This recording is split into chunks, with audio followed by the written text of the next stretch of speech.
الله وقدرناك بين يدي حاجاتنا يا وجية عند الله اشفعي لنا عند الله يا وجية عند الله اشفعي لنا عند الله مل کے سلوات کہتے ہیں محمد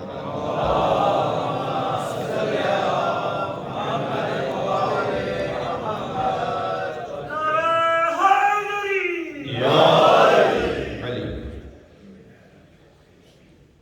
آپ تمام مومنین کی جانب سے حضرت حجت کی خدمت میں ان کی جدہ ماجدہ کی شہادت کی تعزیت پیش کرتے ہیں۔ اللہ تعالیٰ آپ کے اور ہمارے غم کو اہل بیت علیہ السلام کے غم میں اور سید کونین کے غم میں مزید بڑھا دیں۔ شہادت کا دن ہے، عاشور سے کم نہیں ہے بلکہ بڑھ کر دن ہے۔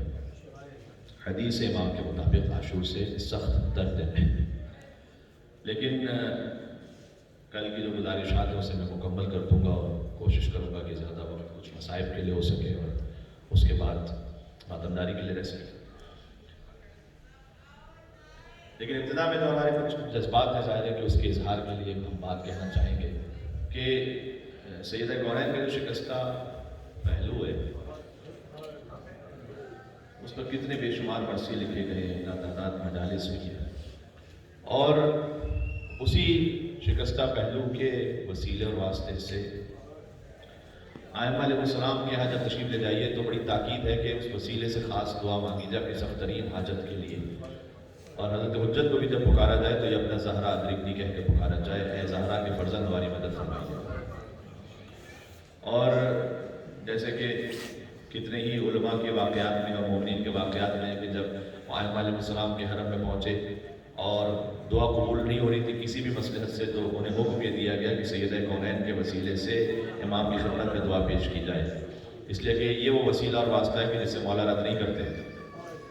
اور یہ بھی میں عرض کرنا چاہتا ہوں کہ بہت اہم بات ہے یہ، اور فرمائیے گا کہ آج تک حتیٰ یہ کہ کتنے ہی ایسے جو نان مسلمز ہیں، جرمن ایک فیملی کا واقعہ ہے کہ جب ان کے یہاں ایک سیدانی کام کرتی تھی، وہ کرسچن تھی وہ فیملی، اور ان کی بیٹی کا ایکسیڈنٹ ہو گیا تھا اور انہوں نے بہت سے طبیبوں کو دکھلایا، آج تقریباً 25 سال پہلے کی بات ہے، بہت سے طبیبوں کو دکھلایا۔ یہ آیت اللہ میلانی کے پاس کچھ جرمن فیملیز آئی تھیں اور انہوں نے کہا تھا کہ ہم شیعہ ہونا چاہتے ہیں، مذہب اہل بیت کو قبول کرنا چاہتے ہیں، اور اس وقت انہوں نے سوال کیا کہ کیا وجہ ہے کہ آپ مذہب اہل بیت کو قبول کرنا چاہتے ہیں، اور انہوں نے اس وقت یہ کہا کہ ہم اس لیے آپ کی خدمت میں آئے ہیں کہ ہماری بیٹی کے ساتھ یہ واقعہ پیش آیا تھا کہ اس کا ایکسیڈنٹ ہو گیا اور اس میں اس کا پسلی یعنی اس کی جو پہلو تھا وہ شکستہ ہو گیا، پسلیاں ٹوٹ گئی۔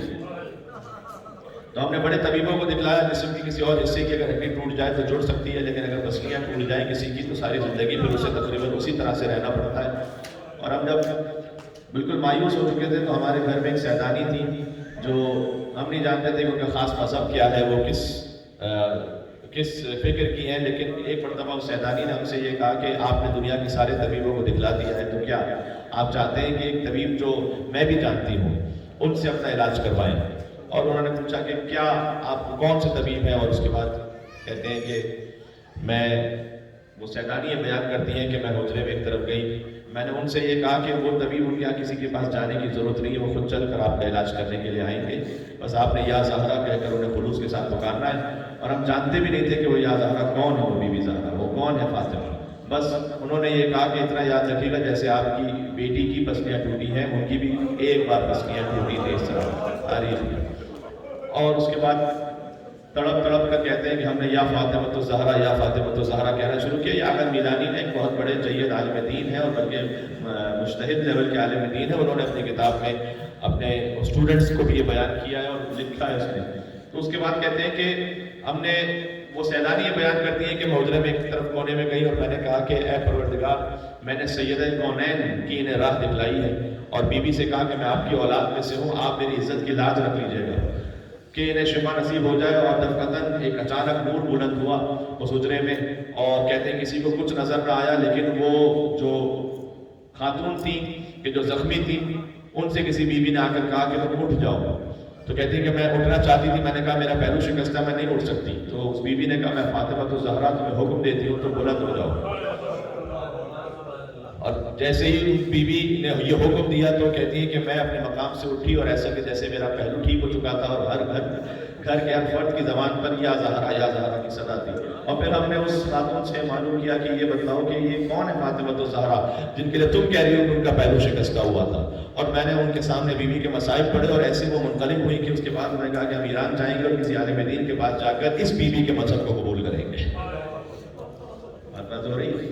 تو یہ میں ابتدا میں اس لیے ظاہر ہے کہ ہم سب شہادت کے دن یہاں پر آئے ہوئے ہیں، اور ایک خاص غم کے جذبات ہیں، تو ہم چاہتے ہیں کہ اسی کیفیت میں ہم جاری اور ساری رکھیں اپنے آپ کو، جذبات باقی رہیں انشاءاللہ۔ آپ کی اجازت ہو تو میں کل کی بات مکمل کر دوں، شاید کرونالوجیکل آرڈر جو میں سمجھانا چاہ رہا تھا وہ پوری تفصیل سے تو شاید نہ آ سکے، کیونکہ مجھے خطبے کا بھی ایک حصہ پڑھنا ہے، کل خطبہ آیا ہی نہیں تھا، بالکل خالی تاریخ آئی تھی کل، کچھ اس میں سوالات بھی ہیں اس کے جواب دینے ہیں، اور اس کے بعد خطبے کا حصہ پڑھوں گا یقیناً خطبہ فدق میں سے تقریباً میں آپ کے سامنے 2 صفحے پڑھنا چاہوں گا، اور پھر کرونالوجیکل یعنی جو ترتیب تھی رسول اللہ کی شہادت کے بعد کے واقعات کی، اس کو ڈے بائی ڈے جو اہم کچھ واقعات ہیں 3-4 وہ میں آپ کے سامنے ڈیٹ وائز عرض کر دوں گا، اس کے بعد منزل مصائب، اور درمیان میں یہاں مصائب بھی ہوں گے، آج فضائل بھی ہوں گے۔ آپ سے گزارش ہے کہ میرے ساتھ رہے گا اس مجلس میں، یہاں سے وہاں تک اتنی بڑی تعداد میں آپ موجود ہیں، بحق حضرت زہرا سلام اللہ علیہا مل کے صلوات بھیجیں محمد اور آل محمد پر۔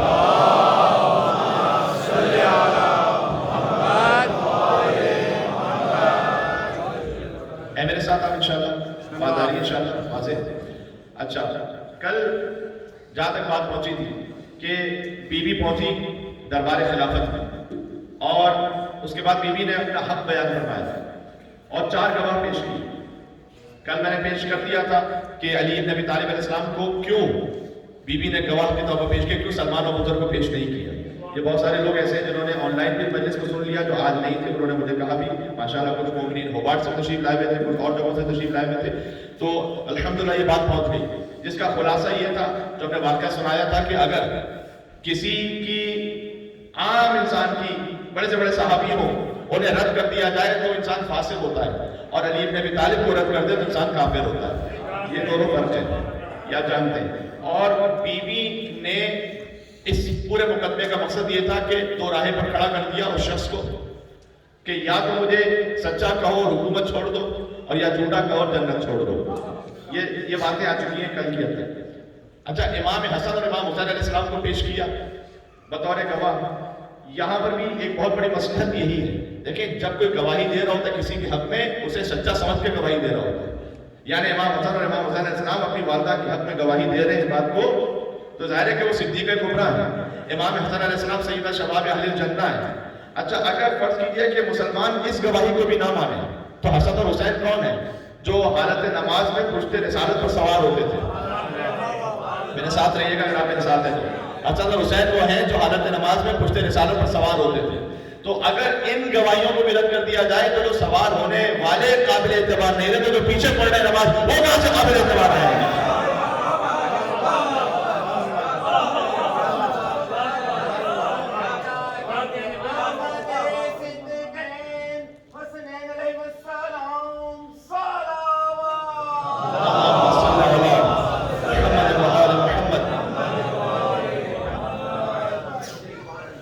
لیکن میں نے آپ سے یہ بھی کہا تھا کہ ام ایمن کی بھی گواہی پیش کی تھی بی بی نے۔ ام ایمن اس فہرست میں کیوں ہے؟ عظیم الشان بی بی ہے لیکن اس فہرست میں کیوں ہے؟ اور اگر ام ایمن ہے تو حضرت فضہ کیوں نہیں ہے؟ حضرت ام سلمہ کیوں نہیں ہے؟ حضرت اسماء بنت امیس کیوں نہیں ہے؟ اس لیے کہ جب یہ گواہیاں رد ہو گئی، بہت توجہ کیجیے گا، جب یہ گواہیاں رد ہو گئی کہ علی آپ کے شوہر ہیں اس لیے گواہی رد ہے، حسن حسین آپ کے بچے ہیں اس لیے گواہی رد ہے، ام ایمن کی گواہی قبول کی گئی تھی، ام ایمن کی گواہی رد نہیں کی گئی تھی۔ تعجب ہے جہاں علی بن ابی طالب کی گواہی رد ہو جائے، جہاں حسن حسین کی گواہی رد ہو جائے، ام ایمن کی گواہی قبول کی گئی۔ اور حضرت ام ایمن کی گواہی جو قبول کی گئی تو فرمایا گیا کہ نصاب ادھورا ہے گواہی کا، اس لیے کہ ایک خاتون گواہی دے رہی ہے، آپ مزید ایک خاتون اور ایک مرد اور لے آئیں تب آپ کا نصاب پورا ہوگا۔ میں نے بات کر دی ہے کہ صدیقہ کبریٰ سے گواہ مانگنا ویسا جیسے آیت حکیم سے گواہ مانگنا۔ ہے میرے ساتھ آپ بات کو جوڑتے رہیے گا. اچھا ام ایمن کو کیوں گواہی کے لیے پیش کیا یہ میں ابھی عرض کرتا ہوں. جب یہ گواہی کا نصاب تو ختم ہو گیا تو بی بی نے فوراً ایک دوسرا کیس پیش کیا. میں نے عرض کیا تھا کہ یہ ایک کیس نہیں ہے 2 کیس ہے کہ اگر تم یہ کہتے ہو کہ میرے بابا نے مجھے ان کی زندگی میں ہبا نہیں کیا تھا اور یہ گواہیوں کو تم رد کر رہے ہو تو مجھے میری میراث ہے. میرے بابا سے میراث تو ملے گی نا مجھے ان کا حق تھا مجھے میراث ملے گی. اچھا اگر سیدہ کو میراث ملتی تو کتنی ملتی؟ میراث اس طرح سے ملتی کہ حضور کی جتنی بھی ملکیت تھی اس کو 8 حصوں میں تقسیم کیا جاتا ہے. 8 برابر کے حصے ان میں سے 7 حصے سیدہ کے تھے. اور کیجیے گا اگر ایک شخص کا انتقال ہو جائے اور اس کی اولاد بھی ہو اور ازواج بھی ہو یا زوجہ ہو تو 7 حصے ملیں گے اولاد کو. اب مسلمان کتنی بھی بیٹیاں مان لیں رسول اللہ کی وفات کے وقت کوئی اور بیٹی نہیں تھی سوائے صدیقہ کبریٰ. یہ تو ہے. اگر ہے صاحب خلد بری تو لے آؤ فراز عرش ان کی زمین تو لے آؤ. نبی کی بیٹیاں اگر 4 ہیں تو بسم اللہ مباہلہ میں کسا میں کہیں تو لے آؤ.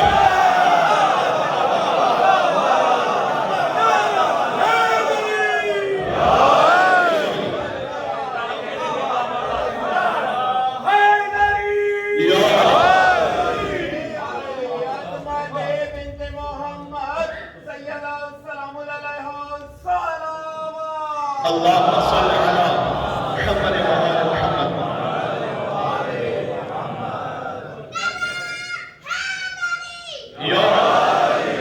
ہے میرے ساتھ آپ بات پہنچ رہی ہے. تو ہوا یہ کہ اچھا یہ گواہی ہے گواہی رد ہو گئی کا وراثت جو میری وراثت ہے وہ وراثت میں بیوی کو اگر وراثت ملتی تو کتنے ملتی؟ 7 حصے. تو جو 8واں حصہ تھا اس کا کیا ہوگا؟ 8ویں حصے کے 9 حصے مزید ہوتے کیونکہ رسول اللہ کی 9 ازواج اس وقت حیات تھا. تو اس 8ویں حصے کے مزید 9 حصے ہو کر 9 ازواج میں تقسیم ہو جاتے ہیں. بات واضح ہو رہی؟ اس طرح سے میراث تقسیم ہونی چاہیے. ابن عباس کا ایک شعر سناؤ اپنے منابع سے نہیں اہل سنت منابع سے. ابن عباس رضی اللہ تعالیٰ عنہ کہہ کے انہوں نے لکھا ہے. شعر کی وضاحت اس نے میں نے پوچھا کہ سناؤ آپ سمجھیں گے.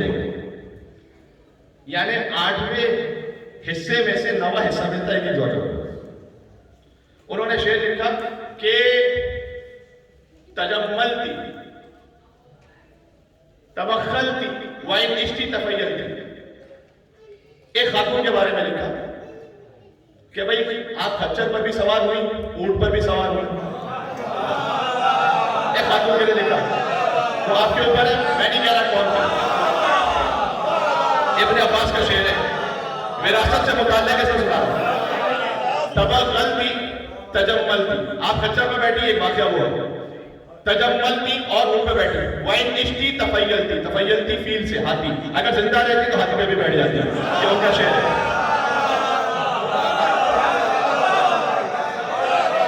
وَإِنْ عِشْتِ تَفَيَّلْتِ اگر زندہ رہتی تو ہاتھی پہ بھی بیٹھ جاتی. لیکن تِسْعٌ مِنَ الثُّمْنِ وَفِي كُلٍّ تَصَرَّفْتِ.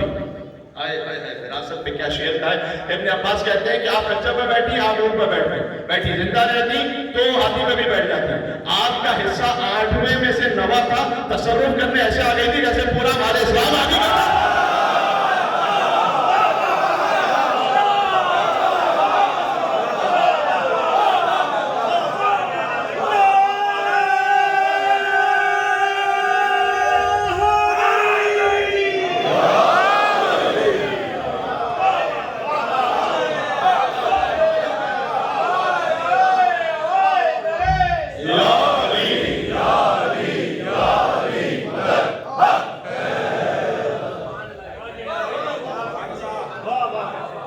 یہ بات پہنچ گئی. ابن عباس رضی اللہ تعالیٰ عنہ کا شعر ہے میرا شعر نہیں ہے یہ ذہن میں رکھیے گا. تو 8 میں سے 9واں حصہ ملنا چاہیے تھا ایک نوجوان کو. بات پہنچ گئی. وہ تو حسن ابن فضال نے امام ابو حنیفہ سے کہہ دیا تھا کہ مجھے تو یہ سمجھ میں نہیں آتا کہ جو بڑی شخصیات رسول اللہ کے ساتھ دفن ہے وہ کیسے دفن ہو. ان کو کس نے حق دیا تھا وہاں؟ اس لیے کہ دفن اپنی ملکیت میں ہوتا ہے انسان وہ حضرت رسول کا.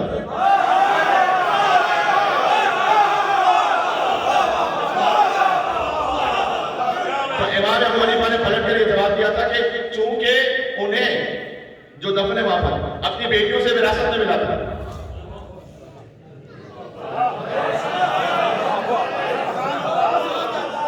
انہیں وراثت میں ملا تھا, انہوں نے اپنے جو والد صاحب کو ان کو دے دیا تھا, انہوں نے کی اجازت دی کہ اچھا جب فاطمہ وراثت کا بن جائے گی ان کو وراثت میں نہیں ملا.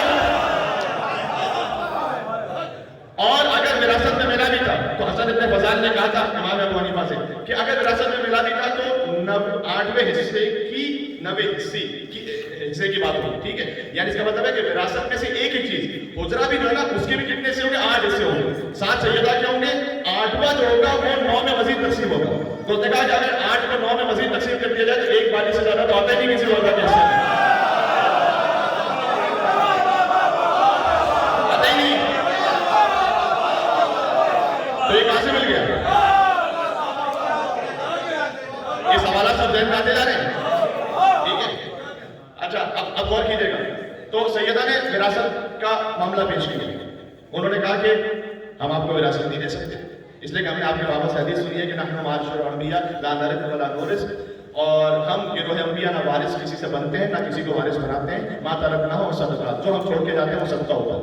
تو بی بی نے اس کی جانب دیکھ کر کچھ الفاظ کہے, اسے اس کے ایک ایسے نام سے پکارا. اب ظاہر ہے کہ میں جب پھر بات بہت بول, میں آپ واضح کہ میں کیا کہنا چاہ رہا ہوں. بی بی نے اس سے یہ کہا کہ کیا اتنی جلدی تم نے میرے بابا کا دین اور بابا کی شریعت بلا دی اور میرے بابا پر تہمت باندھ دی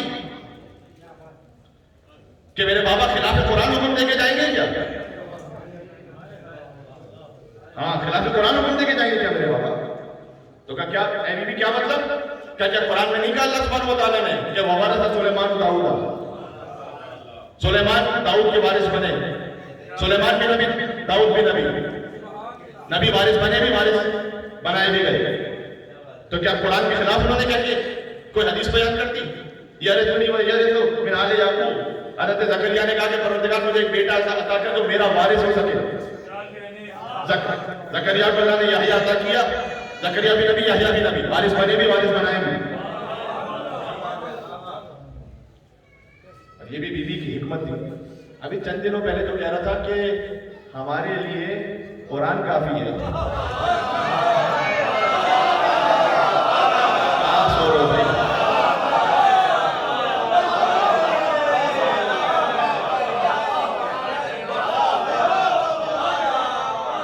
یقین جانا فلک کا معاملہ وہ ہے کہ کچھ جیسا بہت ادنا سا طالب علم بھی میں 5-6 مہینے سے تو اور پڑھ سکتا ہوں اس پر, لیکن وقت نہیں ہے بالکل. میں بہت جلدی بات کر رہا ہوں انشاءاللہ پورے بدلے کی توجہ. تو بی بی نے آیات پڑھی.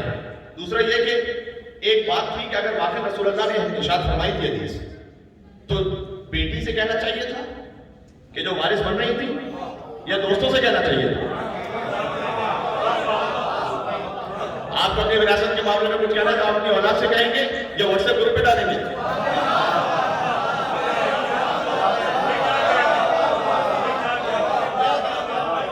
اولاد سے کہیں گے نا. تو بی بی نے کہا کہ وہ بات جو میرے بابا نے مجھ سے نہیں کہی تم سے کہتی, ٹھیک ہے. اب سمجھ میں آیا ام ایمن کو لے کے کیوں ہے سوال ابھی تک باقی ہے. ام ایمن وہ محترم کنیز تھی جو حضرت عبداللہ حضور کے بابا جو تھے ان کی کنیز تھی. حضرت عبداللہ کی وفات پر یہ بطور میراث ملی تھی رسول اللہ کو.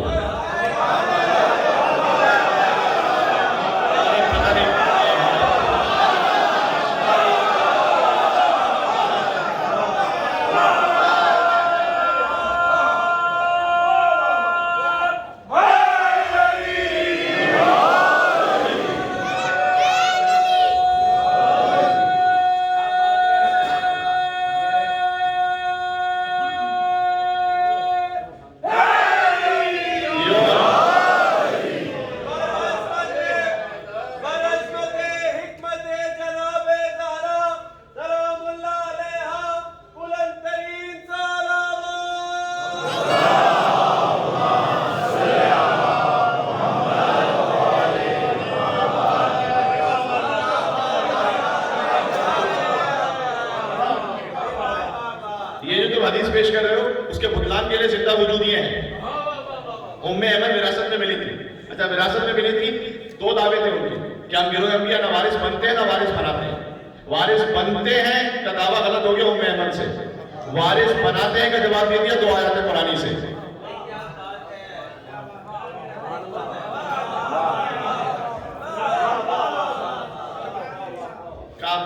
کے بعد کہا کہ ابھی بھی کیا کہیں ہم آپ سے، اور یقین جانا جواب نہیں تھا اس وقت. اچھا اس وقت بھی بس بیوی کو یہ کہہ کر، یہاں پر جو باتیں بعد میں یہ ہے کہ ایک شخص نے لکھ کے دے دیا کہ ٹھیک ہے آپ دیکھو، کیونکہ گنجائش نہیں بچی، اور بعد میں ایک دوسرے مولوی نے جا کے اسے تحریر کو پھاڑ دیا.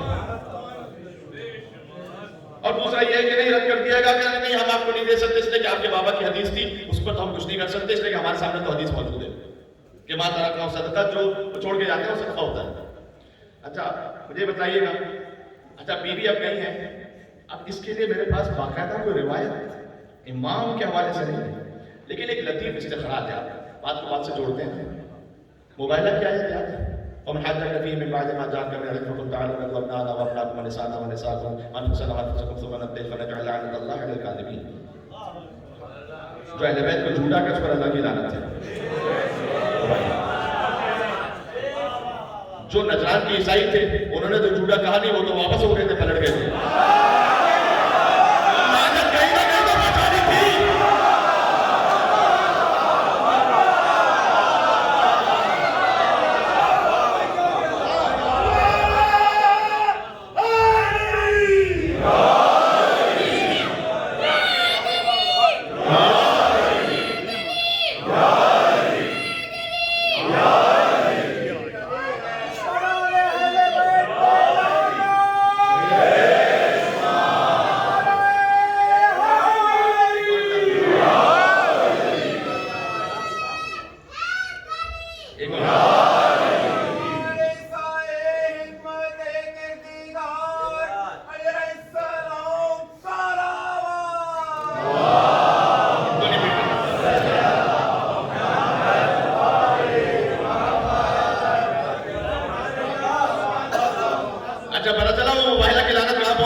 لعنت اللہ کی جانب سے آ چکی تھی. نجران کے عیسائیوں نے تو وصول ہی نہیں کی. وہ تو انہوں نے تو کہا ہم تو موبائلیں نہیں کرنے آئے تھے، میں تو وہ چہرے دیکھ رہا ہوں کہ اگر دعا کریں گے تو باہر اپنے مقام کو چھوڑ دے گا. میں نے اس کے ایک لطیف استخراج ہے. دوسرا ایک اور لطیف استخراج جو تاریخ کے کچھ حصوں کو جوڑ کر سمجھ میں آتا ہے، جو قرین قیاس ہو سکتا ہے، وہ یہ ہے. دیکھیں فدق کی کل آمدنی سنا چکا ہوں آپ کو، 4-4 ہزار اونٹوں پر ایک سال کی کھجوریں اور آمدنی لاتی جاتی ہے. اچھا اتنی آمدنی آ رہی ہے، پہلی خلافت میں بھی رہا، دوسری خلافت میں بھی رہا، یعنی یہ اسٹیٹ کے پاس ہے تو اتنی آمدنی آ رہی ہے، جا کر رہی ہے. جب آپ بیلنس شیٹ بناتے ہیں تو اس میں ایک انکم کے ساتھ میں ایکسپنس ہوتا ہے. اچھا اگر انکم ہے اور اگر ایکسپنس نہیں ہے تو وہ سیونگز میں کاؤنٹ ہوگا، پھر بڑے سادہ سے طریقے سے. تو وہ انکم تو آ رہی ہے ہر سال، تو اس کا ایکسپنس کا اچھا سیونگ بھی کوئی نظر نہیں آتی، کوئی خاص سیونگ بھی نظر نہیں آتی، تو پھر ایکسپنس کہاں ہے اس کا؟ کیا ایسا ہوا تھا کہ غریبوں کے حالات بڑے بدل گئے تھے بعد میں؟ نا علی ابن ابی طالب جب ظاہری خلیفہ بنے تو کچھ جنگیں لڑی گئی تھی ان سے. جنگیں جو لڑی جاتی ہیں وہ ایکسپینسو ہوتی ہیں، اس میں گھوڑوں کا خرچہ ہے، اونٹوں کا خرچہ ہے، سپاہیوں کی تنخواہ ہے، اسلحہ ہے، کھانا پینا ہے، کئی مہینوں کی جنگیں ہیں. یہ میرا ایک اندازہ جو قرین قیاس مجھے محسوس ہوتا ہے کہ آپ فدق کی انکم کو علی کے خلاف لڑی جانے والی جنگوں کے ایکسپینس کے ساتھ ملا دیجیے، تب حساب برابر ہو جائے گا. یہ کام اصل میں یہ ہوا جو فقط فدق کی انکم کے ساتھ نہیں، اور بھی جتنا جو تھا معاملہ وہ علی خاندان اہل بیت کے خلاف استعمال کیا گیا. ٹھیک ہے، یہاں پر فدق کے مقدمے میں باتیں اور بھی میں روک رہا ہوں اس وقت. ایک چیز بہت ہے، ہم یورپیا نہ وارث بنتے نہ وارث بناتے ہیں، بہت توجہ رکھنا. میری دلی خواہش ہے کہ نقطہ بہت اچھی طرح سے آپ تک پہنچے. سورہ مریم کیا ہے سنا کہ تلک الجنت التی نورثھا من عبادنا من کان تقیا. یہ جنت وہ ہے کہ ہم وراثت میں دیں گے، جنت بھی ہم وراثت میں دیں گے ان بندوں کو جو متقی ہوں گے.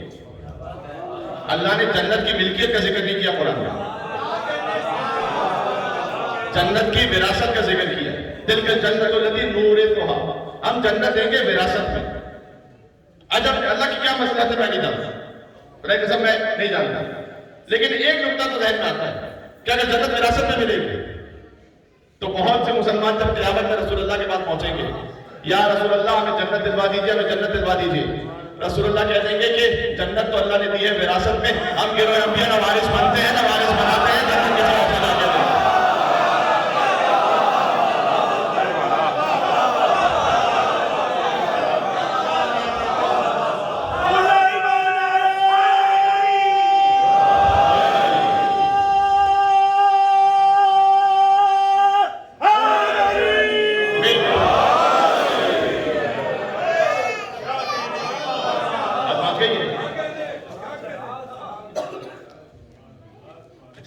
اتنا کچھ ہونے کے بعد بھی اگر کوئی نہیں ماننا چاہتا کہ اپنی مرضی ہے، میں یہاں پر منوانے کے لیے آیا، پہنچانے کے لیے آیا. یا رسول بلغ، اے رسول پہنچا دو. منوانے کو تو رسول اللہ سے نہیں کہا تو میری کیا اوقات ہے؟ آیت ہے قرآن میں، آیت ہے من کان فی ھذہ اعمى فهو فی الآخرۃ اعمى. جو اس دنیا میں اندھا ہے وہ آخرت میں بھی اندھا ہے. اس کا مطلب یہ ہے کہ جو اس دنیا میں جیسا اس کا مزاج ہوگا، جیسا کریکٹر ہوگا، آخرت میں وہ ویسے ہی ہوگا. آپ مولائیوں کے ساتھ اٹھے بیٹھے گے، آخرت میں بھی اس طرح سے مولائیوں کے ساتھ اٹھے بیٹھے گے.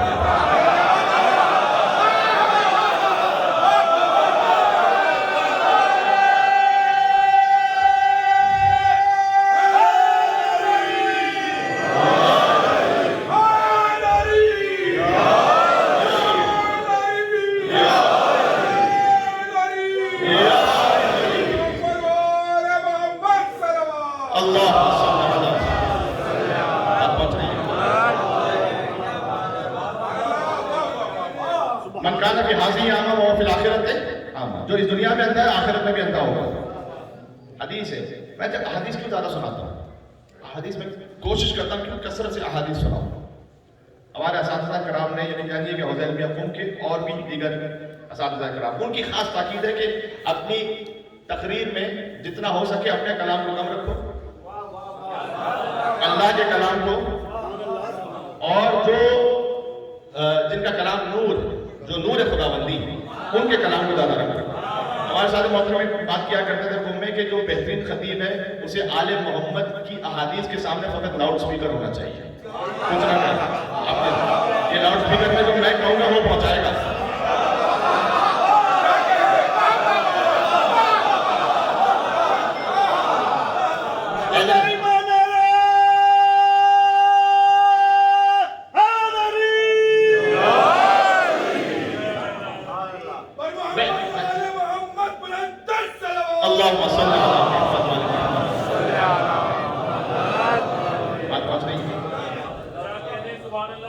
جو جتنا زیادہ آپ کو کلام اہل بیت سے قریب کر دے،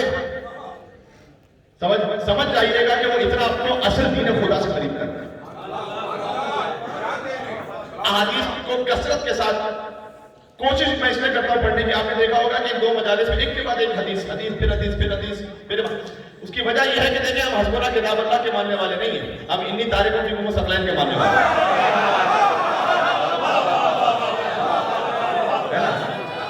کتاب اللہ و عزت اہل بیت کی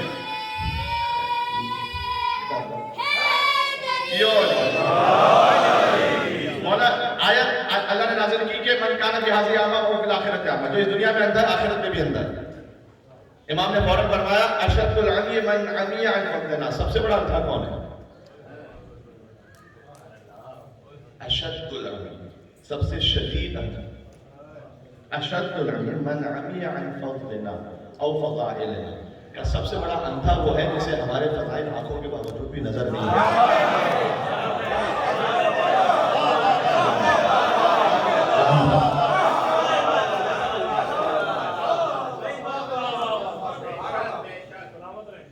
تو قرآن میں جب ہے کہ ایسے اندھے کچھ رہیں گے تو آپ ہر ایک کی جو بینائی ہے نا وہ نہیں بنا سکتا. ہر نابینا پر نابینا نہیں بنا سکتا، ممکن نہیں. کیا کدورت ہو تو سچی بات بھی مانی نہیں جاتی. دل میں کدورت ہے، آپ کتنی بھی بات کریں. رسول اللہ کے سامنے نہیں بیٹھ کے مانتے تھے، آپ کی آفس میں بیٹھ کے کہاں سے مانے گا کہ جس سے بحث کرتے ہیں. کدورت ہو تو سچی بات بھی مانی نہیں جاتی. کہ چشمے کور تک جو اندھا ہے سورج کی تابانی نہیں جاتی. بعض صورت بھی یہ ہو جائے گا کہ مجھے تو وہ نظر ہی نہیں آ رہا. ارے نظر کیوں نہیں آ رہا؟ سورج میں کوئی مسئلہ نہیں ہے، روشنی تو وہاں سے بے تحاشا ہے. آپ کی آنکھیں نہیں ہیں کہ چشمے پور تک سورج کی تابانی نہیں جاتا.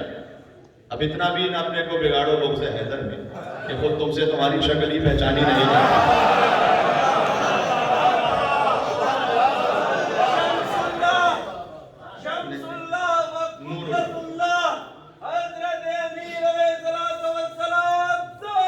اللہم صلی علی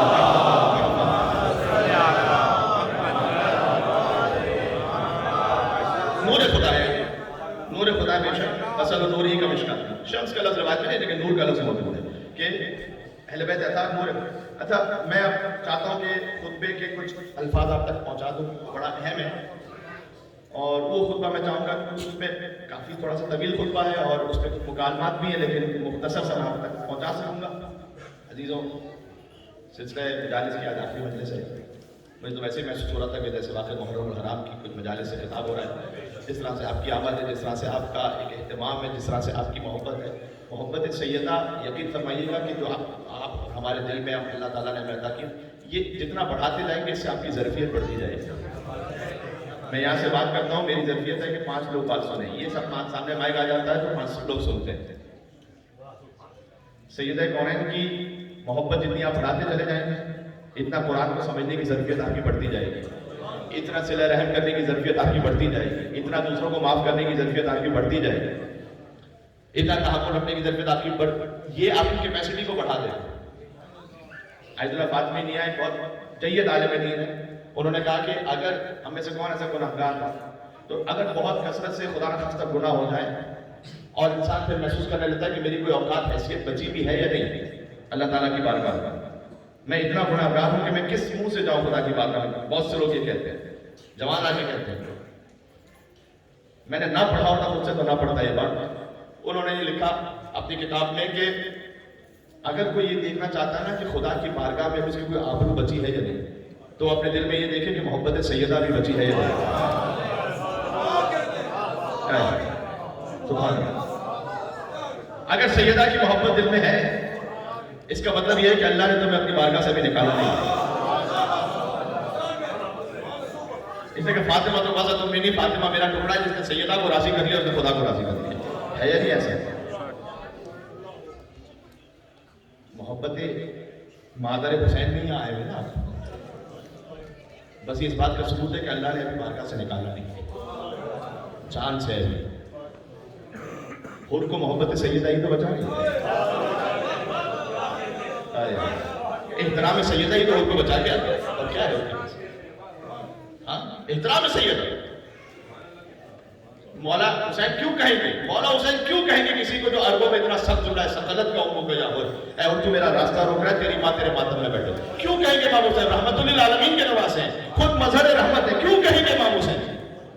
اس لیے کہ امام حسین، یہ امام حسین نے اسے خدا تعالیٰ بددعا نہیں دی ہے، امام حسین نے اسے دعا دی. کاش میری بات پہنچ سکے.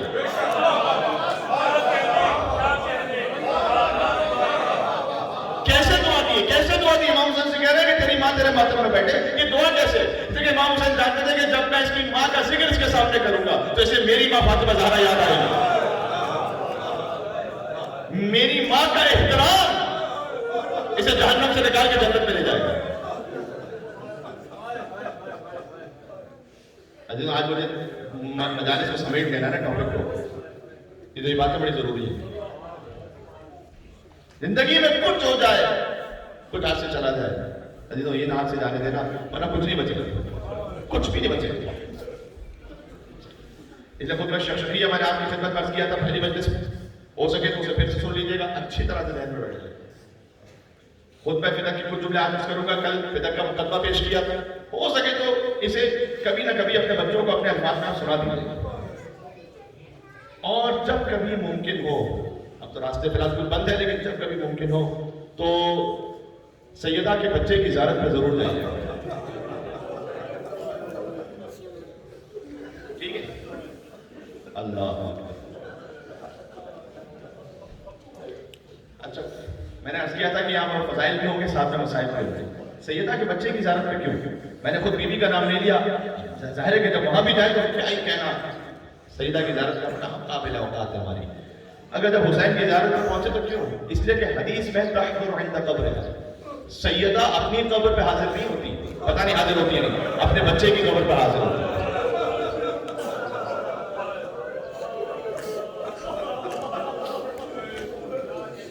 وَتَسْتَغْفِرُ لِزُوَارِهَا، اور سیدہ ترجمہ کیسے کرو؟ زائر حسین اپنے گناہوں کی معافی تو بعد میں مانگے، حسین کی ماں حسین کے زائرین کے گناہوں کی معافی اللہ سے طلب کرتی ہے۔ تستغفر لزوارها،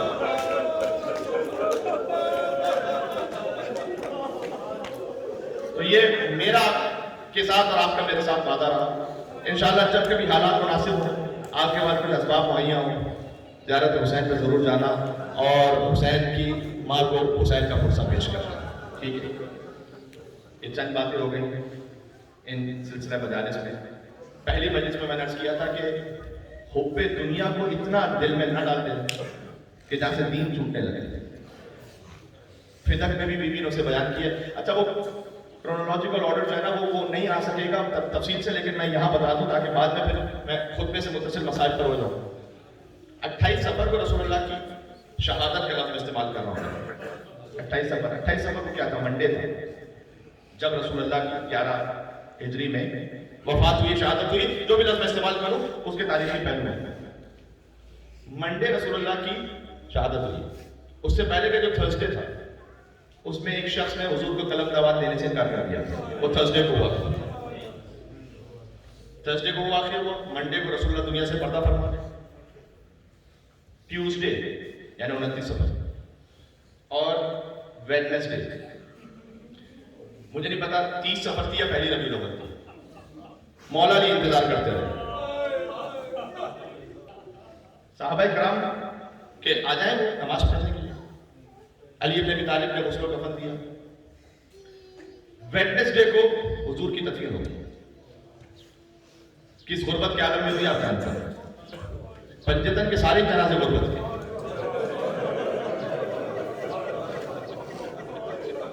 مجھے ایک تو جنازہ بتاؤ پنجتن کا جو شان و شوکت سے ہوتا، یہ اوقات مسلمان ہوتا ہے۔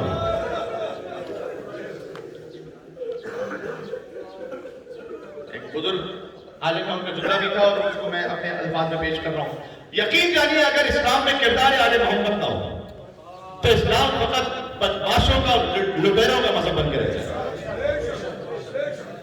جو اپنے رسول کی بیٹی کو دربار میں بلائے، جو اپنے رسول کی بیٹی کی میراث نصب کر کے اسے خالی بیچنے کی تحریل کو پھاڑ دے، جو اپنے رسول کی بیٹی کی پسلیاں توڑ دے، جو اپنے رسول کے بیٹی کے شکم میں بچے کو مار دے، یہ کوئی شریفوں کا مذہب ہے؟ یہ شریفوں کا مذہب رہ جاتا ہے؟ جو اپنے رسول کی نواسیوں کو شہر شہر دیار دیار بے مقدار چادر پھیلائے،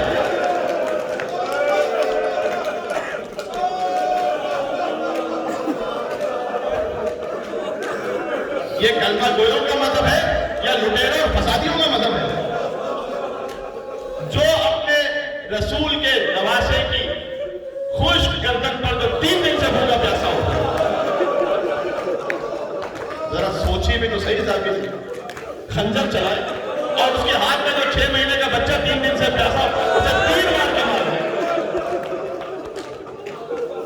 کردار آل محمد نہیں اگر تاریخ میں تو اسلام فقط فسادیوں کا مذہب ہے۔ بات سمجھ آ رہی ہے؟ آل محمد کی کردار کو نکالتا ہوں، بچتا کیا تاریخ اسلام میں؟ یہ چیزیں بچتی ہیں۔ پھر اس کے بعد ایک کے بعد ایک زہر دے کے مارو، کسی کا لاشا بغداد کے پر کو چھوڑو، کسی کو غریب الوطن بلا کے مارو، کیا مذہب ہے مسلمانوں تمہارا؟ ذرا سوچو تو صحیح، تم نے رسول اللہ کی اولاد کے ساتھ کیا کیا؟ چیلنج کے ساتھ کہہ رہا ہوں، یہ میرے محترم شیعہ سنی بھائی سب سن رہے ہوتے ہیں، الحمدللہ میڈیا کی برکت سے بہت سارے سنی بھائی پتہ نہیں کہاں تک دنیا میں آواز جا رہی ہے۔ میں کہہ رہا ہوں ادب احترام سے، میں کسی کی دل آزاری نہیں کرنا چاہتا، لیکن جتنی باتیں میں نے کہی ہیں ان میں سے کوئی ایک بھی اگر صحیح نہ کہی تو آؤ میرا گربان پکڑو کہ نہیں کس نے دیا تھا رسول اللہ کے بچوں کو زہر نہیں دیا گیا، رسول اللہ کے بچے کو ذبح نہیں کیا گیا، رسول اللہ کے نواسے کے تابوت پر تیر نہیں مارے گئے، پکڑو میرا گربان کہ میں غلط کہہ رہا ہوں، اور اگر میں صحیح کہہ رہا ہوں تو مسلمانوں کون سے تم مسلمان ہو؟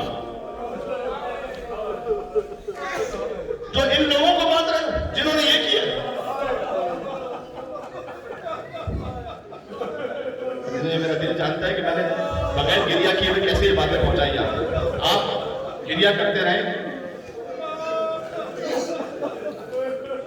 لائٹ کھول دینا, میں پڑھوں تاکہ خود بچے تھوڑا سا اگر گنجائش بن سکے, پتہ نہیں کتنی گنجائش بچی ہے وقت میں. اب میں خدا کی نعمتوں کی, بیوی آئی دربار میں, جب آئی تھی تب بھی رو رہے تھے بہت سے لوگ. بیوی کا دربار میں آ جانا کوئی قیامت سے. جو آیت اللہ گرو جلدی کے سامنے ذاکر مصائب پڑھ رہا تھا, اس نے کہا دخلت زینب علی ابن زیاد, بی بی زینب ابن زیاد کے دربار میں پہنچی. انہوں نے کہا روک دو مصائب, بس ختم ہو گئے. زینب جیسی وارث نفیر ابن زیاد جیسے شرابی کے دربار میں.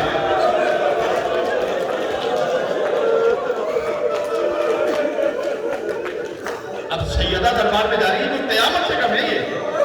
لوگ رو رہے ہیں, ہاڑے مار مار کر رو رہے تھے لوگ. بہت سے لوگ کیسے ضرورت نہیں تھی آگے کچھ کر سکتے, ہاڑے مار مار کر رو رہے تھے لوگ. اور آگے سیدہ جب اس درمیان میں کہتی ہے کتنے ظلم ہو گئے سیدہ. اچھا یہ فدق کب نصب ہوا ہے؟ تقریباً رسول اللہ کی وفات 28 صفر تقریباً ہے 8 ربیع الاول, 10 دن بعد. فدق 10 دن بعد نصب ہوا. اور تقریباً یہ 10 ربیع الاول کی بات ہے کہ جب بیوی پہنچی دربار میں خطبہ دینے کے لیے, اپنے بابا کی وفات کے 12 دن بعد بات پہنچ گئی. اچھا سیدہ کے گھر پر ایک حملہ ہوا تھا 3 دن بعد, کیونکہ میں نے کہا ویڈنسڈے کو رسول اللہ کی تدفین ہو گئی, تھرسڈے کو بی بی علی مرتضیٰ کے ساتھ اور چھوٹے چھوٹے بچوں کے ساتھ مہاجرین اور انصار کے گھر پہ گئی تھرسڈے. مدینہ کو بہت بڑا شہر تھا نہیں. صبح جمعرات کو صبح سے نکلی, ایک ایک گھر پہ گئی. کیا میرے بابا نے علی کو مولا نہیں بنایا تھا؟ ایسے لوگ قیامت نہیں کہ سیدہ سوال کر رہی ہے.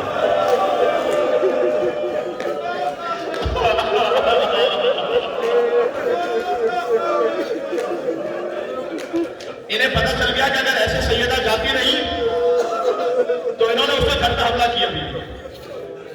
بہت سے علماء کا خیال ہے کہ اس وقت حملہ ہوا تھا, لیکن وہ والا حملہ کہ جس میں پسلیاں ٹوٹی ہیں وہ بعد میں ہوا تھا, اس لیے کہ کئی حملے ہیں بیوی کے گھر پر. 8 ربیع الاول میراث نصب ہو گئی. اس کے بعد بیوی خطبہ دینے کے لیے آئی. اس کے چند دنوں کی بات ہے کہ سیدہ کے در پر حملہ ہوا, جس میں در و دیوار کے درمیان آ کر پہلو شکست ہوا. اس سے پہلے تک یہ تھا کہ بی بی حتیٰ ہر پیر اور جمعرات کو عہد جایا کرتی تھی حضرت حمزہ کی قبر پر فاتحہ پڑھنے کے لیے. اور وہاں ایک راوی کا بیان ہے, میں نے دیکھا کہ بی بی شدت سے رو رہی تھی, اور میں نے سوال کیا دوسرے کہ بی بی آپ رو رہی ہیں یہاں پر, کیونکہ عہد بہت باہر ہے مدینہ سے, آپ یہاں بیٹھ کے کیوں رو رہی ہیں؟ کہ شخص اگر مدینہ والے مجھے مدینہ میں نہیں رونے دیتے تو کیا میں یہاں بھی آ کے رہ رہا یہ تفصیل سمجھ میں آ رہی ہے. بی بی کا فدا نصب ہوا, تشریف لائیں. میں اتنے مصائب ہو گئے, سر نہ چکا ہے ہم دہلیز سیدہ پہ, اور کیا آغاز کیسے کیا خطبے کا؟ میں خدا کی نعمتوں پر اس کا شکر گزار تھا.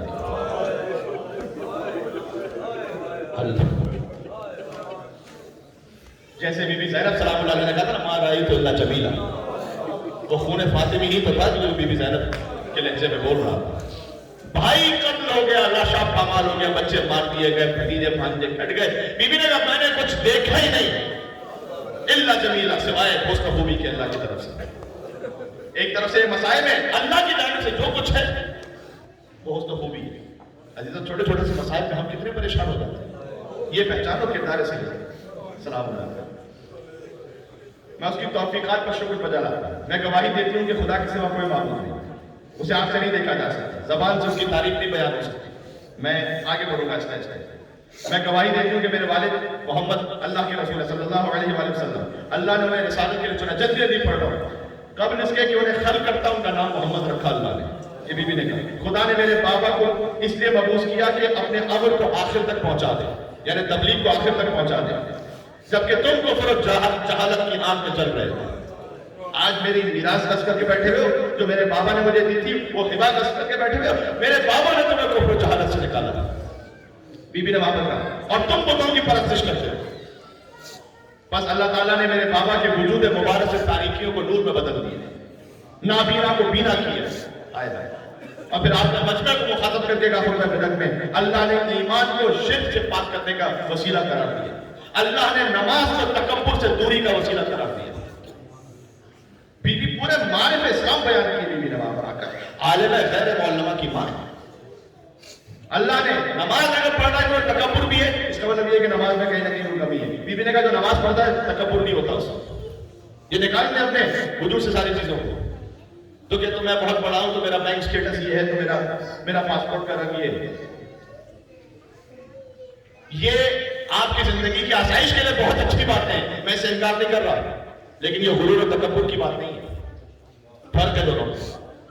بات واضح ہو گئی؟ یہ غرور و تکبر کی بات نہیں ہے. بی بی نے کہا اللہ نے روزے کو ایک ایک جملے میں چاہتا ہوں کہ 5 منٹ بات کروں، لیکن کہا وقت نہیں. بی بی نے کہا اللہ نے روزے کو اس نے فرض کیا تاکہ تمہیں اخلاص باقی رہے. اس لیے کہ جب روزے کی تم عبادت کرتے ہو تو کوئی دیکھ نہیں رہا ہوتا کہ تم روزے سے ہو. کیا کمال ہے معرفت. نماز پڑھتے ہوئے کوئی دیکھ سکتا ہے، مجلس پڑھتے ہوئے مجھے آپ دیکھ رہے ہیں، لیکن کسی نے یہاں روزہ رکھا ہوا کسی کو بتایا نا. بی بی نے کہا روزے میں سب سے زیادہ خلوص کی بات ہے، یعنی اللہ نے اس لیے روزے کو فرض کیا تاکہ تمہارے اندر اخلاص کو مزید تثبیت کر دے. بات سمجھ میں آ رہی ہے؟ بی بی کا خود فدا کہ اللہ نے حج کو اس لیے واجب کیا کہ دین کی بنیادیں استوار ہو جائیں، اور اللہ نے اہل بیت کی اطاعت کو اس لیے واجب کیا کہ ملت کا نظام باقی رہے، اور امامت کے ذریعے سے اختلاف و افتراق یعنی فرقہ واریت ختم ہو جائے. فرقہ واریت ختم کرنا چاہتے ہو علی کی امامت کو مان لو، اس کے علاوہ کوئی فرقہ واریت ختم نہیں ہوگی.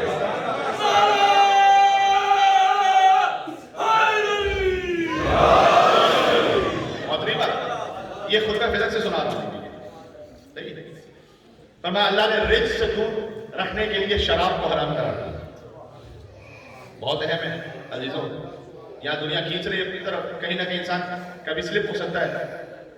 خاص طور پر وہ افراد کے جو ایسے ماحول میں کام کر رہے ہوتے ہیں انہیں اپنے آپ کو بچانا کبھی مشکل ہو جاتا ہے. آپ کو بچائیے عزیز آنے کا رزق نہ آنے کا رزق کا لفظ بھی نے استعمال کیا. اہل بیت سے ہر رزق دور ہے. خدا نہ خواستہ اگر کوئی خدا نہ خواستہ کام کا بتائیں اگر کوئی شراب پی رہا ہے رزق دور ہے وہ اہل بیت سے. بی بی نے کہا کہ اللہ نے اس لیے شراب کو حرام قرار دیا. پھر بی بی نے آیت پڑھی تقوا اللہ کا تقاتی، اللہ کا تقوی اختیار کرو جیسے تقوی کہا کہ ولا تموتن الا وانتم مسلمون، اور خبردار جب مرو تو مسلمان مرو. مصلحت تھی اس آیت کی کوئی سمجھا نہیں سکتا اس وقت. میرے بابا کا کلمہ تو پڑھ لیا تھا، مرنا بھی تو مسلمان مرنا.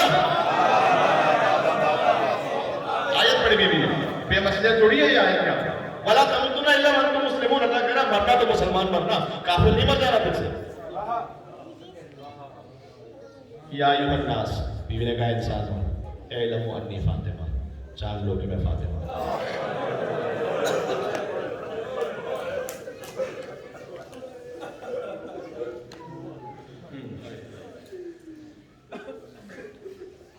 آگے دل پہ بڑی تکلیف ہوگی.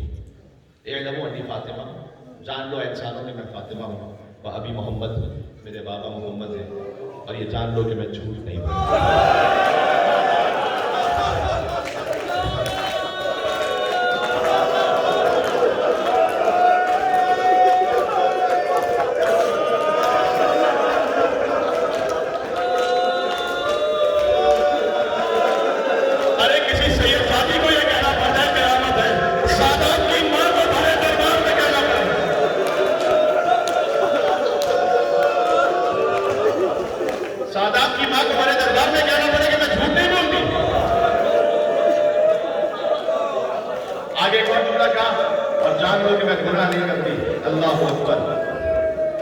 پاکستان میں ایک جسٹس صاحب تھے، ان کے پاس ایک کیس لگا ہوا تھا، ایک مدعی خاتون تھی، اس کا نام فاطمہ تھا. عدالت میں آواز لگائی گئی فاطمہ حاضر ہو. قلم چھوڑ کے چلے گئے. کہتے ہیں وہ مسلمانوں آج یہ نام سننا عدالت میں مشکل ہے. تم نے رسول کی بیٹی کو بلایا فاطمہ حاضر. اے لوگوں، میرے باپ تھے نہ کہ تمہارے، محمد میرے باپ تھے نہ کہ تمہاری عورتوں کے باپ. وہ میرے شوہر کے چچا زاد بھائی تھے نہ کہ تمہارے مردوں کے رشتہ دار. بس بات ختم کرنے لگا عزیزوں. اے لوگوں، تم قبائل کے ہاتھوں ذلیل ہو رہے تھے، تم گندا پانی پیتے تھے. بیوی کہہ رہی تم گندا پانی پیتے تھے، ذلیل و خوار ہو کر زندگی گزارتے تھے. خدا نے میرے بابا کے وجود سے تمہیں عزت عطا کی ہے. آج میری میراث کس کر کے بیٹھے ہو؟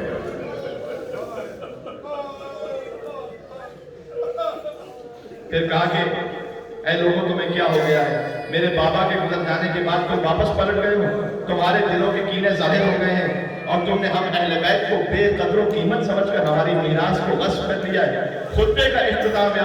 اب خطبے کے اختتام پر اپنے بابا سے خطاب کیا بیوی نے. کہا اے بابا جب تک آپ تھے جبرائیل ہمارے گھر پر وحی لے کر نازل ہوتے تھے. اے بابا کاش مجھے آپ سے پہلے موت آ گئی.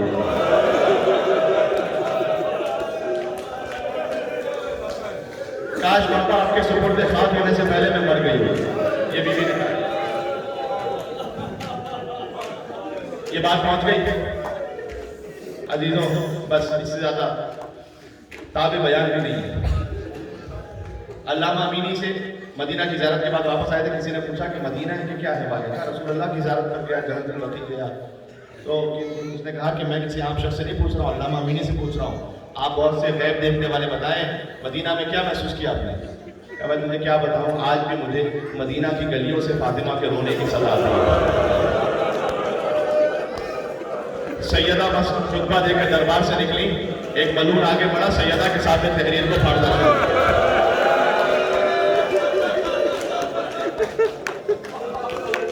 اور دھکا دے کر سیدہ کو زمین پر گرا دیا.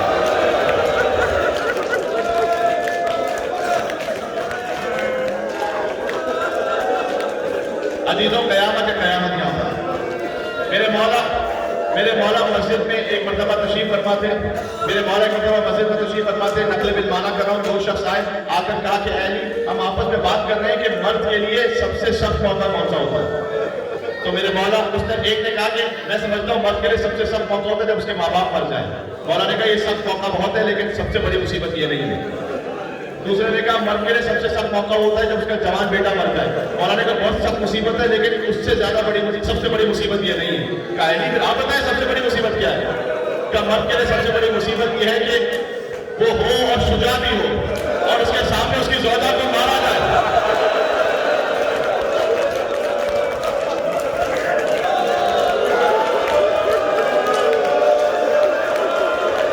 اس کے سامنے اس کی زوجہ کو مارا جائے اور اسے صبر کرنا پڑے. یہ مرد کے لیے سب سے سخت موقع ہے.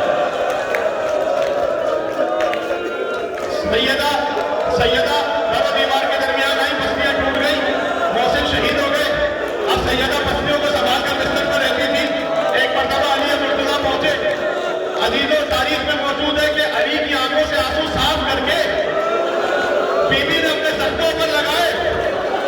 علی نے پوچھا ہے بیوی یہ کیا کر رہی ہے؟ کہا کہ اصل میں نے بابا سے سنا ہے مظلوم کی آنسوؤں میں زخموں کی دوا ہوتی ہے.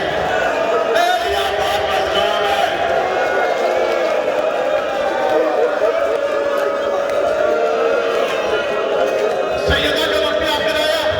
وصیتیں کی, کچھ وصیتیں اولاد سے کی, کچھ وصیتیں علی سے کی.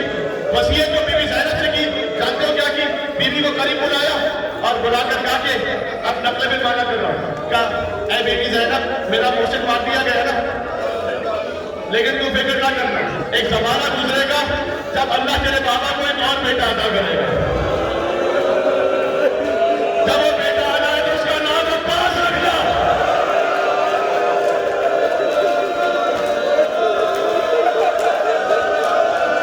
اور جب عباس دنیا میں آ جائے تو اسے کہنا فاطمہ نے تمہیں سلام کہا ہے.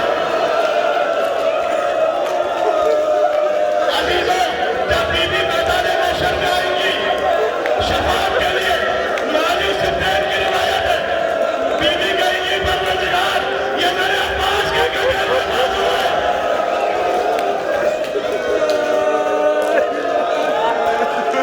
پروردگار بازو کے صدقے میں میری امت کو معاف کر دے, میرے حسین کے جانے والوں کو معاف کر دے. دوسری وصیت زینب سے اور کی. دیکھو آج تو شہادت کا دن ہے, زہرا گزر رہی ہے دنیا سے, میں وصیت کو سناؤں گا اور کیا سناؤں گا.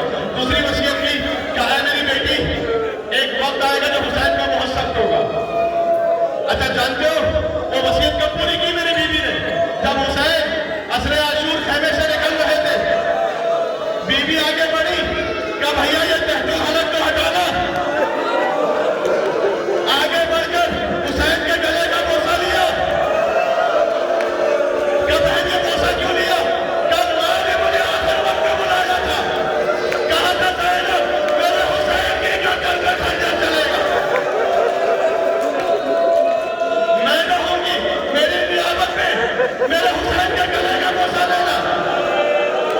اس وقت حسین نے زینب کے بازوؤں کا بوسہ دیا تھا، کہ بابا نے کہا تھا میری زینب کے بازوؤں میں رسیاں باندھی جائے گی، میری نیابت میں زینب کے بازوؤں کا بوسہ لینا۔ عزیزوں میرا جگر پھٹ رہا ہے عزیزوں، پتہ نہیں کہاں تک آواز آخر تک آواز آ رہی ہے، مسائل کی یا نہیں آ رہی مجھے نہیں پتا، آ رہی ہے نا آواز؟ ٹھیک ہے، اچھا سنتے جانا اور سنتے جانا۔ اچھا وصیت کی، علی ابن ابی طالب سے بھی وصیت کی، علی کو بلایا، اور ایک وصیت اور کی تھی بی بی زینب سے، میں سنا چکا ہوں، فقط اشارہ کروں گا، پہلے کی کسی مجلس میں سنا چکا ہوں کہ جب بیوی کو بلا کر کہا تھا کہ صندوق لے کر آنا، اس میں کفن نکالا کہ یہ جنت سے کفن آیا ہے، یہ میرا کفن ہے، پھر ایک اور کفن نکالا کہ یہ تیرے بابا کا کفن ہے، ایک اور کفن نکالا کہ جب حسن شہید ہو جائے نا تو یہ حسن کا کفن ہے۔ اس کے بعد بیوی خاموش ہو گئی۔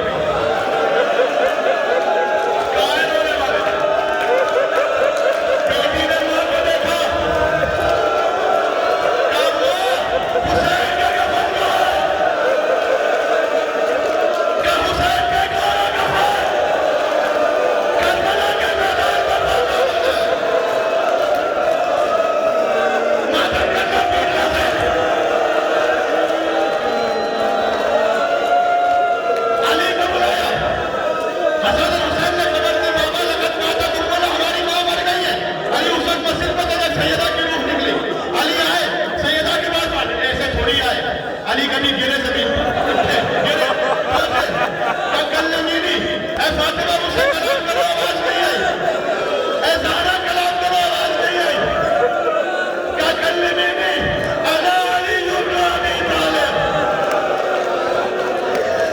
میں غریب علی کہہ رہا ہوں مجھے کلام کرو، آگے کھولی پائیدان آگے کھولی، کہا علی اللہ نے مجھے آپ کے سپرد کیا تھا کہ دنیا اور آخرت میں آپ کی زوجہ بن کر ہوں، میرے بعد میرے بچوں سے کبھی بھی سختی نہ کرنا ہے۔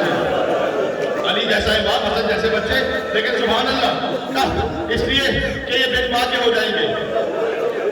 امامہ خاتون ہے وہ میرے بچوں سے بہت محبت کرتی، اس سے ازدواج کر لینا تاکہ وہ میرے بچوں کا خیال رکھے، اور اے علی مجھے رات میں دفن دے، رات میں غسل دینا، رات میں کفن دینا، ان ظالموں کو شرکت کی اجازت نہ دینا جنہوں نے سیدہ کا خاتون شکستہ کیا۔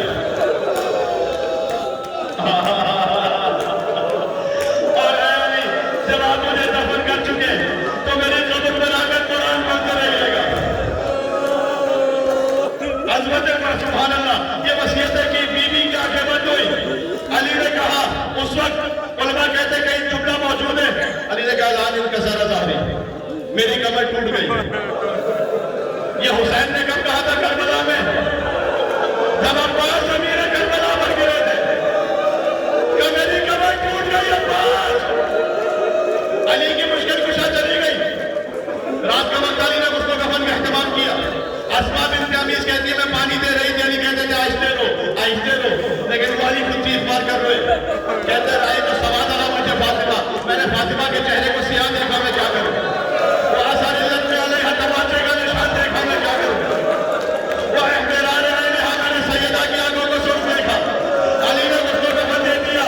الوداع فاطمیہ بنا ہوئے نہیں معلوم اگر برس تک کون زندہ رہے گا، بیوی سے الوداع کہنا ہے، ایام فاطمیہ میں الوداع کہنا ہے۔ زندگی کا آخری فاطمیہ سمجھ کر بولو، سیدہ کا جنازہ تیار ہوا، بچے آگے بڑھے، جانتے ہو میں مسائل تو نہیں بدل سکتا۔ حسین کہہ رہے تھے اماں مجھے خود سے بلا لو، مجھے بلا لو اماں، لیکن نہیں، حسین آگے بڑھے، ماں کا چہرہ گود میں لیا، اماں معقول بتا، آج حسین غریب ہو گیا، اللہ حسین غریب ہو گیا، بندے کا پن ٹوٹے، آخری جملہ جس کے دل میں جتنا تھا سیدہ کے ہاتھ باہر آئے، حسین کو سینے سے لگایا، علی آئے حسین کو جدا کیا،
جن کی قبر بھی مخفی ہے، المخفیت القبرا، جس کی قبر میں پتہ نہیں ہے، المظلوم لعنہا، جس کا شوہر بہت مظلوم ہے، المکسورۃ ذلھا، جس کی پسلیاں ٹوٹی ہوئی ہیں، المکسورۃ ذلھا، جس کی بھی آواز مچلی ہے۔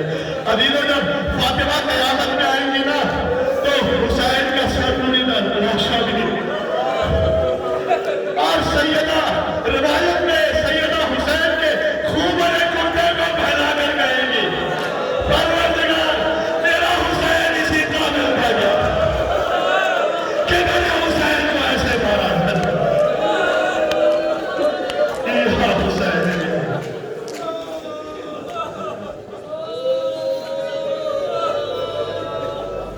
کھڑے ہو جاؤ، ماتم ماتم ماتم۔